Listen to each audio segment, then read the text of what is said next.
El Shaddai, El Shaddai, El Shaddai. Nama ini saya yakin sudah amat dan terlalu sering kita dengar. Karena nama ini juga sering kita dengar lewat lagu pujian yang berjudul El Shaddai, El Shaddai, El Shaddai. Namun tidak banyak orang Kristen memahami latar belakang lahirnya nama Allah El Shaddai. Dan juga tidak otomatis juga orang Kristen yang sudah terbiasa memakai nama El Shaddai paham apa arti dan maknanya. Apabila oleh Yesus Kristus, El Shaddai adalah panggilan Allah untuk menunjukkan kuasanya yang unlimited. Artinya tidak terbatas. Si oleh ruang, waktu, dan tempat. Nah, itu artinya El Shaddai. El Shaddai artinya Allah yang Maha Kuasa. Atau dalam perspektif lain, dalam pengertian lain, El Shaddai. Itu sama dengan El Shaddai. Yang artinya adalah Allah sanggup melakukan apa saja yang tidak bertentangan dengan sifatnya.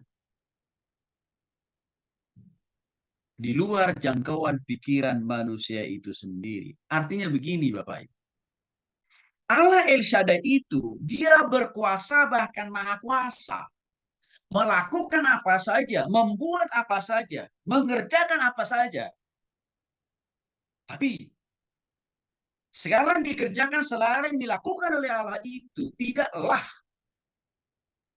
bertentangan dengan sifat-sifatnya yang baik, yang mulia, yang agung, dan yang benar. Contoh konkretnya apa? Allah El Shaddai tidak pernah menjerumuskan manusia jatuh dalam dosa atau hidup terus menerus dalam dosa. Tidak pernah. Allah El Shaddai tidak pernah merancang dan mendesain supaya lebih banyak manusia itu jatuh di dalam dosa yang berujung pada penghakiman di neraka. Enggak. Itu contohnya.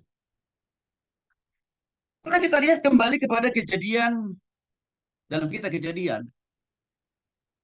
Waktu Tuhan menciptakan Taman Eden dan segala kelengkapannya.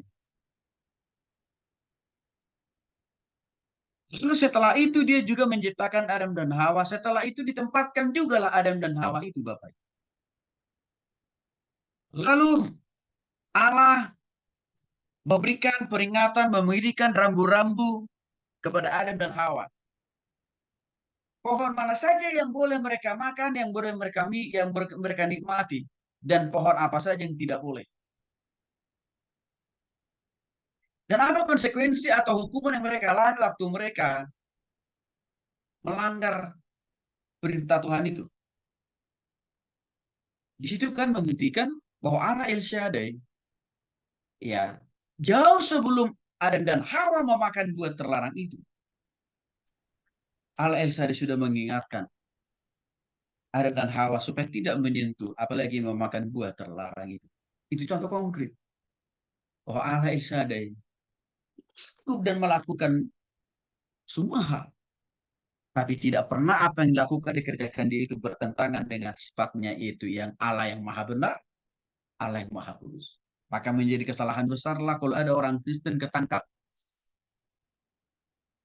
KPK karena melakukan korupsi, lalu dia bilang ini semuanya rencana Tuhan. Itu omong kosong itu. Itu sesat itu pemahaman itu. Kalau dia jatuh dalam dosa korupsi dan akhirnya dia ketangkap oleh KPK, bukan karena Tuhan, tapi karena iblis dan juga karena keinginan dagingnya sendiri. Ini contoh Bapak Ibu ya, bahwa Allah tidak pernah merancangkan yang jahat untuk manusia. Jadi El Shaddai artinya Allah bisa mengubah yang tidak mungkin menjadi mungkin. Yang mustahil menjadi tidak mustahil.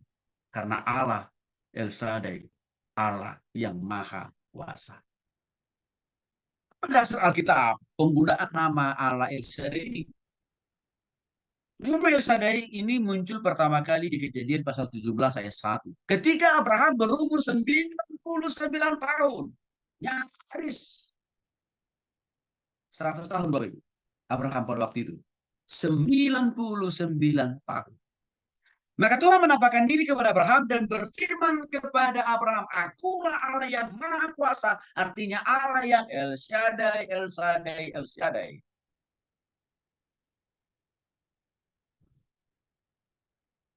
Bapak Ibu, ini adalah momentum pada waktu Abraham mendambakan lahirnya seorang anak pada saat itu. Yang mana Abraham sudah hampir mau umur 100 tahun. Ya, saat itu detik itu belum terlihat di depan matanya kelahiran seorang anak. Padahal sebelumnya Tuhan sudah berjanji kepada Abraham bahwa dia akan diberkati Tuhan dengan jumlah keturunan yang amat dan sangat banyak. Seperti pasir di tepi laut atau di pantai dan bahkan juga seperti bintang di atas langit katanya. Tapi Bapak Ibu dikasih oleh Tuhan Kristus sampai Abraham mau mencapai usia 99 tahun. Tidak kelihatan tuh. Sama Sarah juga sudah di atas usia 50 tahun pada saat itu. Juga tidak kelihatan keturunan yang dijanjikan Tuhan buat dia. Padahal Tuhan berkata, seorang anak akan lahir dari rahim Sarah, Bapak Ibu. Muncul, walaupun usia Sarah waktu itu sudah di atas 50. Abraham sudah hampir mau 100. Tapi Bapak Ibu yang dikasih oleh Tuhan Kristus, Allah El Shaddai, tidak pernah mengingkari firman-Nya dan juga tidak pernah mengingkari janjinya. Karena terbukti, walaupun Abraham umur 99 tahun, Sarah di atas 50 tahun, Allah El Shaddai yang Maha Kuasa itu membuktikan. Akhirnya Sarah pun juga mengandung. Dan akhirnya Abraham dan Sarah juga punya keturunan. Ini menunjukkan bahwa Allah El Shaddai adalah Allah yang Maha Kuasa. Yang membuat sesuatu yang tidak mungkin menjadi mungkin, yang tidak ada menjadi ada, bahkan juga mampu menghilangkan yang ada menjadi tiada. Itulah hebatnya Allah El Shaddai. Dalam Kejadian pasal 35, 11 juga mengatakan Allah yang Maha Kuasa. Lagi-lagi ini, aku Allah yang Maha Kuasa, Allah yang El Shaddai, Bapak Ibu. Beranak cuculah dan bertambah banyak. Ini adalah janji Tuhan kepada Abraham dan juga kepada Sarah waktu itu. Aplikasi praktis dan makna arti nama Allah Shaddai buat kita zaman ini, Bapak Ibu. Artinya, dengan kita konsisten mempercayai Allah El Shaddai, seharusnya tidak ada alasan bagi kita untuk khawatir, untuk takut, untuk cemas. Segala kebutuhan, keperluan kita di setiap masa dan zaman. Dan Allah yang El Shaddai, Allah yang Maha Kuasa, yang artinya Allah yang selalu sanggup menyediakan, memenuhi segala kebutuhan dan keperluan kita. Rasanya tidak mungkin menurut akal dan pikiran, tapi Allah El Shaddai, bagi dia tidak ada yang mustahil. Jadi, dengan demikian Bapak Ibu dikasih oleh Tuhan Yesus Kristus. Apapun masalah, apapun persoalan, apapun pergumulan kita dalam hidup ini, kita tidak perlu khawatir, kita tidak perlu takut. Juga tidak perlu berputus asa. Sebab Allah El Shaddai menyediakan, memenuhi kebutuhan dan keperluan kita. Mengubah masalah kita menjadi jalan Tuhan untuk memberkati.